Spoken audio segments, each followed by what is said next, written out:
All right, so today we are going to talk about adding and subtracting using scientific notation. So if you recall yesterday, we converted between standard form and scientific notation. I told you the important part of that was that you knew the importance of it. And that was what I told you, was that when we are adding, subtracting, multiplying, and dividing, it's a lot easier to add them in the form of scientific notation than if you had the really big numbers or the really small numbers. All right, so before I get started, if you have not already, these guided notes are on Schoology. Go ahead and print them. If you do not have a printer, you can pause as we go and fill this in. All right, so in order to add or subtract powers or values in scientific notation, the numbers have to have the same power. And we were talking about exponents with our laws. We said that power or exponent were synonymous. So we're going to say that power or exponent. And what that tells me is we know our scientific form is a number between 1 and 10. So one single digit times 10 to the exponent. That exponent right there must match in order for you to add or subtract. So if they are the same, simply add or subtract the decimal numbers out front and keep the matching times 10 to the, in this case, it's to the power of 2. You keep that matching times 10 to the exponent like you would with fractions and your denominators. Once you have a common power of 10 or exponent, you're going to keep that the same like you would with your fractions and your denominators. So because of place values, if the numbers in scientific notation do not have the same power of 10, you can choose to rewrite one of the numbers giving it the same power of 10. You would do this by, if you move the decimal to the left, it will increase your exponent. So move the decimal to the left, you're going to increase your exponent. And if you move your decimal to the right, it is going to decrease your exponent.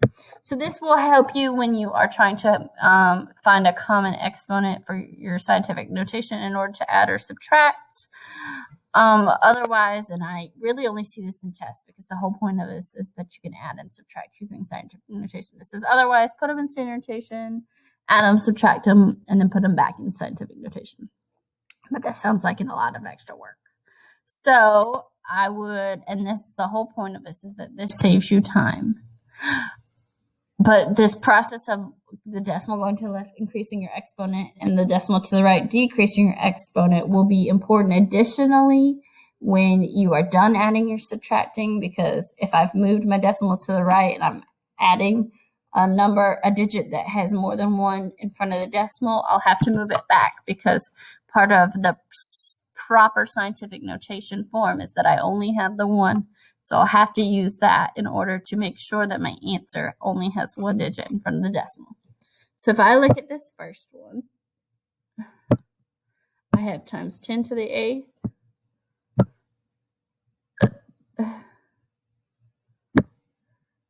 I don't know why. I try to make it red. Times 10 to the 8th. All right. Times 10 to the 8th. And if I could stop moving stuff. Times 10 to the 8th. And I only want to move this rectangle. And then again, I have another rectangle that we want to be red.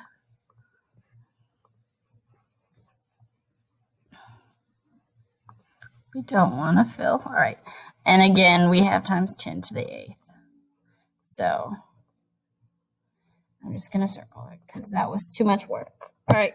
So both of these have times 10 to the 8th. So like with our fractions, when we have a matching denominator, I tell you go ahead and keep that common denominator and then just add your numerators. You can do that. So if you can, I like to have my kids line them up. So I have 6.2 times 10 to the 8th over 2.3. We lined up our decimal times 10 to the 8th. So when we add straight down, we know we're keeping that matching times 10 to the 8th. So let me erase this and put that matching times 10 to the 8th here. I'm going to keep that matching times 10 to the 8th. And then we can go ahead and just add our decimals straight down. 2 and 3 give me 5. Bring down our decimal. 6 and 2 point, give me 8. Then I'm left with 8.5 times 10 to the 8th. Again, same thing. We have a matching exponent. So we're going to keep that matching times 10 to the third. So I have 9 times 10 to the negative 3 over 4 times 10 to the negative 3. And this time we are subtracting. So minus. Again, we're still keeping that matching times 10 to the negative 3. And 9 minus 4 leaves me with 5. That's in standard form because I already have one digit in front of my decimal. All right. So I want you to go ahead and do this one. I'm going to sit here for a second so that you have plenty of time. And as I'm saying this, you have plenty of time. Go ahead and pause this and work number 3 out. All right, by now you should have already paused this and worked number 3 out. So let's go ahead and see if you did it right. You did it right. You lined up, and if you put, we know our commutative property addition states that I put these in different order, and I wrote the second one first for some reason, and I even wrote the wrong number, 5.42, not 5.54. I'm sure you caught that following your work. 5.42 and 1.9. I can add those because they have the same times 10 to the negative 5, and even if you put the number they gave you first, it's still going to add the same straight down. 0 and 2 give you 0. 9 and 4 give you 13. 5 and 1 is 6, plus the one you carried is 7. Bring your decimal straight down. We have one digit in front of the decimal. We're going to bring down our matching times 10 to the negative 5th. Did you get it right? If you got it wrong, do you see what you did wrong? All right. I'm going to do 4. And then I'm going to have you again pause it to do 5 and 6. So we know, we learned yesterday, in order to convert these really big numbers to scientific notation, we have to put one digit in front of the decimal. So I want 4.5. And then I had to count how many times I moved my decimal for my exponent. So I moved it 1, 2, 3, 4, 5, 6, 7. I moved it 7 times. If that original number is greater than 1, it's going to be a positive 7. And in this case, it is. So I have 4.5 times 10 to the 7 plus 2.3. And again, we moved 7 positions. So times 10 to the 7th. And again, 23 million is bigger than 1. So it'll be positive. Because I have a matching exponent, I can go ahead and line those up and add them. So 2.3 times 10 to the positive 7. We're going to go ahead and keep that matching times 10 to the positive 7. And add straight down. 5 and 3 give me 8. 4 and 2 give me 6. Bring down your decimal straight down. If I had an answer that had more than one digit in front of the decimal, we could go ahead and use what we learned to move it, but we did not. All right. All right. I want you to go ahead and do 5 by yourself, not 6, because 6 is a little bit different, and I'll show you why in a second. Go ahead and pause this. Work out 5. All right, by now you should have already had a chance to go ahead and pause it and work out 5. So let's go ahead and see if you did it right. Your first step is to go ahead and make sure that both of these are in scientific notation. So we move it 1, 2, 3, 4 times, but I only have the one digit in front of the decimal. So 6.25 times 10 to the negative 4. Why is it negative? Because my original answer is less than 1. And negative numbers share that with the decimals because they are both less than 1. So I'm going to go ahead and say minus and do the same thing. 5.13 times the 1, 2, 3, 4 that we moved it. And again, our standard notation is less than 1, so it's going to be negative 4. We're going to keep that matching times 10 to the negative 4 like we would with our denominator and fractions. And this time we are subtracting, so we subtract straight down. 5 minus 3 is 2. 2 minus 1 is 1. And 6 minus 5 is 1. So I'm left with 1.12 times 10 to the 4th. Did you do it right? If not, do you see why you got it wrong? Did you fix it? Awesome. All right, so 6 is different. I didn't ask, I said I was going to have you do it, and then I changed my mind as I said do just 5. Because if you look at 6, we're going to get different. This is going to be our first example where we have different exponents. So again, I need to move it so that I have a 1 digit in front of my decimal. So 4.5 times 10 to the 3. And because that 0.0045 is less than 1, we know it's going to be times 10 to the negative 3. And I was wrong. I have 2 times 10 again to the negative 3. I don't know why I was looking at that. I think because I was thinking my decimals the wrong direction, that those were going to have different numbers. So go ahead. Can I solve those? Why can I already solve those? Go ahead and solve them. Pause this. And let's go. All right, we know we have 4.5 and 2.0. Both of them times 10 to the matching negative 3. Keep that matching times 10 to the negative 3. 5 and 0 is 5. 4 and 2 is 6. Bring down your decimal. All right, now we're going to practice adding and subtracting where we have different powers of 10. So first off, we remember, and I'm going to put it here just so I can remember, if I move that decimal to the right, my exponent goes down. If I move that decimal to the left, my exponent goes up, right down, left up. All right, so,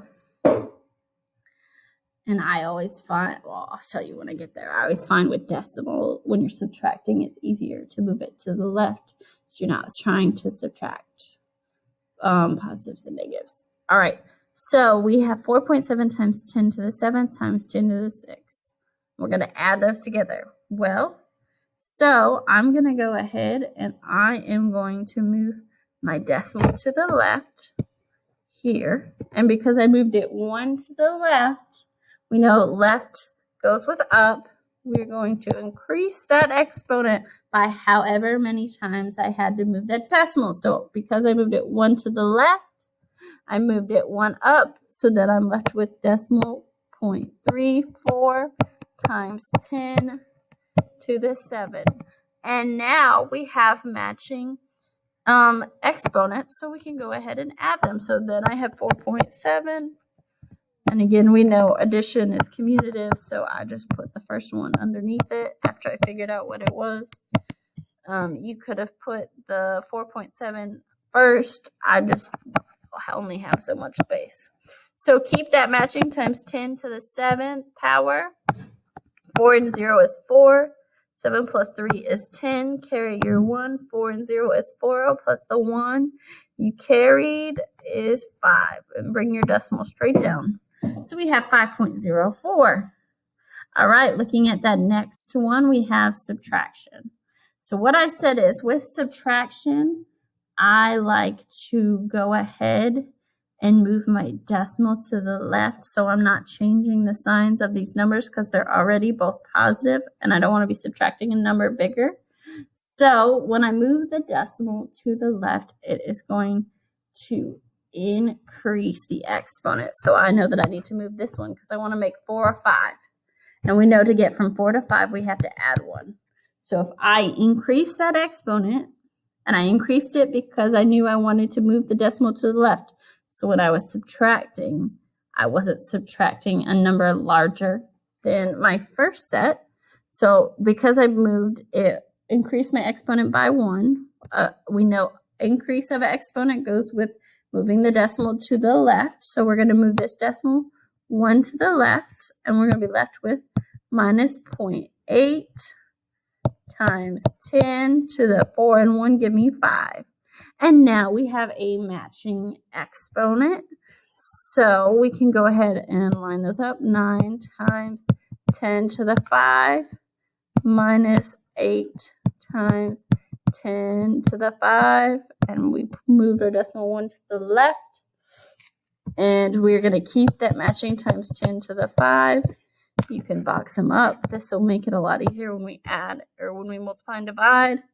And then I needed, and I didn't, to line up my decimal because we know this is really 9.0 minus decimal point 8. And we know we can't take 8 from 0, so we have to borrow. So make that 10 to make this 8. 10 minus 8 leaves us with 2. And 8 minus nothing leaves us with 8. And we're going to go ahead and bring that decimal straight down to 8.2. All right, this next one is addition. So I am going to go ahead and let you do these. Actually, I'm going to let you do these next two. And number 9, when I'm done, I'm going to show you something different. I'm going to solve it 2 ways. But I want you to go ahead and pause this and solve 9 and 10. All right, so at this point, you should have solved them. So I'm going to go ahead and show you if I made, I'm going to change them both to -5, and then I'm going to change them both to -6. We know that -6 is smaller. So in order to make -6 and -5, we would have to add 1. And if I add 1, I'm going to move it 1 to the left because we know moving it to the left goes with increasing it. So if we wanted to make it 0.54 times 10 to the -5 because plus 1. So 0.54, and I'm going to show you one way, erase it, and do it the other way. So we're left with 0.54 times 10 to the -5, because a positive and negative subtract, keep the bigger sign. So because we increased the exponent, we moved the decimal to the left, and those two just go hand in hand. And we could add 2.8 times 10 to the -5. So we can go ahead and leave our matching times 10 to the -5. Now that we've added them, we lined up our decimal. We know 4 and 0 is 4. 5 and 8 gives us 13. 2 and 0 gives us 2, plus the 1 we carried is 3. Bring our decimal straight down. All right, so did you solve it this way? If not, did you change your exponent to be -6? All right, so now think about this. How would I go from -6? Or sorry, I want to make them both -6. How would I go from -5 to -6? I would have to decrease my exponent by 1, right? So -1. When I go down, we know we're going to move our decimal to the right one. So then I'm left with 228 times 10 to the -5 minus 1 is the same as plus a negative, and 2 negatives make a bigger negative to the -6. And then 5.4 times 10 to the -6. So we're going to go ahead and keep that matching times 10 to the -6. We're going to put a decimal here. We know 4 and nothing is 4. 8 and 5 give us 13. Carry that 1. 2 and 1 give me 3. And I'm left with 33.4. Now, earlier I was telling you if you do not, when you move it, you do not end with 1 digit in front of the decimal, I'm going to have to change it so that I still only have 1 digit to the left decimal. So I need to move my decimal 1 to the left. Well, we know 1 goes with increasing, so we would have to go ahead and add 1 to that exponent. So I'd be left with 3.34 times 10 to the -6 plus positive 1. Subtract and keep the bigger sign. So 6 minus 1 is 5, and -6 is bigger. And again, we got the same answer. I just wanted to show you it does not matter which one you change. But if you look at that second one, I had 1 extra step because then I had to go ahead and move my decimal back so that we only had 1 digit in front of the decimal. So you could do it either way. It just will, that second way adds a step. All right, so I'm going to go ahead and erase that and move on to this next one, this number 10. And if you look, I have subtraction. Like I was saying, I wouldn't do it 2 different ways with subtraction. I want to move the decimal to the left. on that second one, right?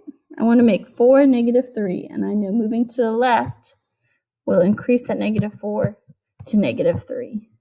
I want to move the second one to the left because that way I'm not subtracting 68 from 7.2.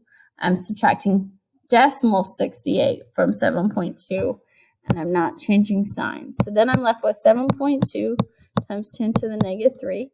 I moved my decimal 1 to the left, and when I move my decimal 1 to the left, we know that moving it to the left goes with an increase in the exponent. So we added however many we moved the decimal place to the exponent. So then we had 8 times 10 to the -4 and +1 gives me 10 to the -3. And I am going to go ahead and move this 7.2 because now when I increased my exponent by 1, it went 1 to the left. So my decimal is here. So I'm going to put 7.2 because I'm going to line up my decimal. And I know that 0 minus 8 I cannot do, so I have to borrow. Make that 10. 10 minus 8 is 2. We borrowed, so that's 1. I can't take 6 from 1, so I have to borrow again. 11. Take it from 6 is 0. And why did I make that 11? It was 1. We borrowed, so that's 10. And no, it is 11. I don't know what it's doing. All right. So we're going to go ahead and we're going to borrow. And I don't know why I tried to make it 10. We're going to make that 11. 11 minus 6 is 5. And 6 minus nothing is 6. And we're left with 6.52 times that 10 to the matching -3.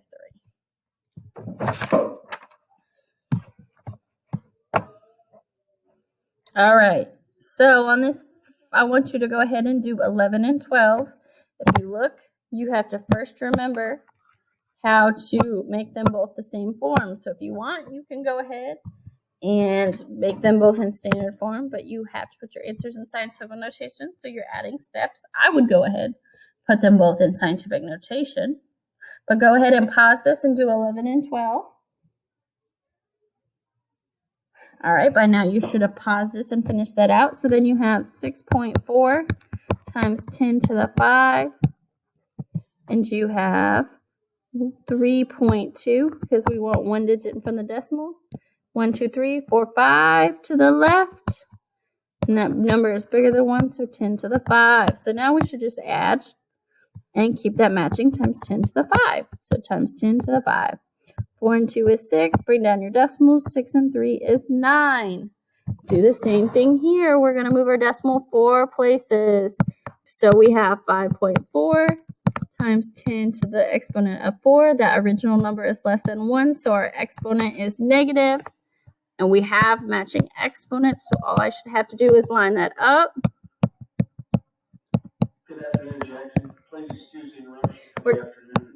We're going to keep that matching times 10 to the -4. And we're going to subtract straight down. 4 minus 2 gives us 2. 5 minus 3 gives us 2.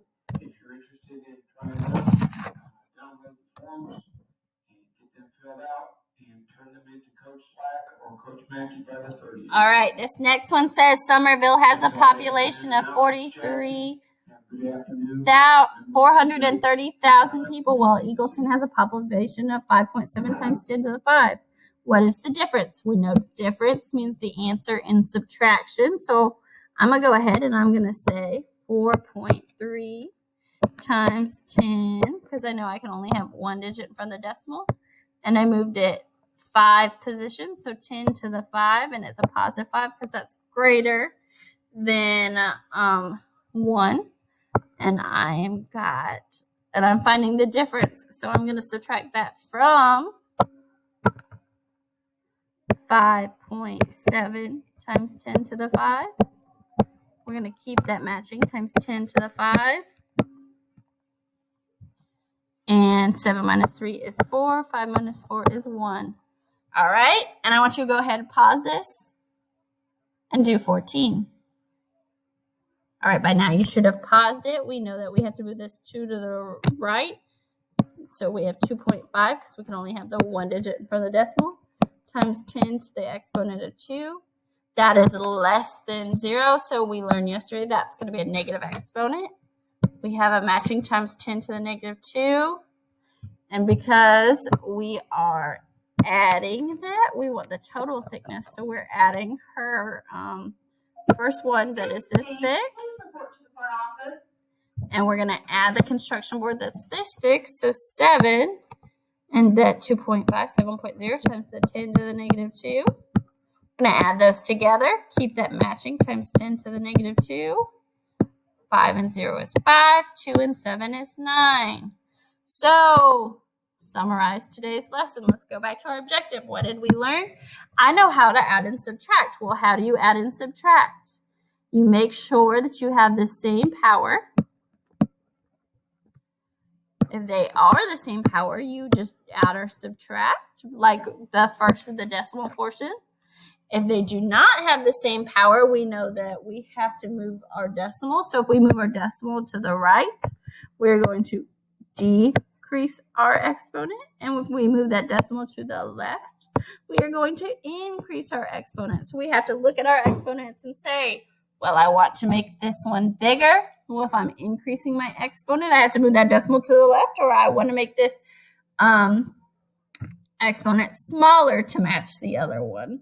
So I have to subtract or decrease my exponent. So I'm going to move my decimal to the right. And I would also do that if I moved my decimal and my answer has more than 1 before the decimal. So if I had this as an answer, my last step would be to say, well, I need to only have 1 digit from the decimal, so I need to move it to the left 1. And to the left is an increase, so if I move it to the left 1, I increase it, and I would have 5.4 times 10 to the 6. All right, if you are still having questions with this, go ahead and please make sure you come to our small group. If you've got this, go ahead and work on the Work on Schoology. Have a great day. Get your work done. And if you need help, please come to small group. All right, bye-bye, guys.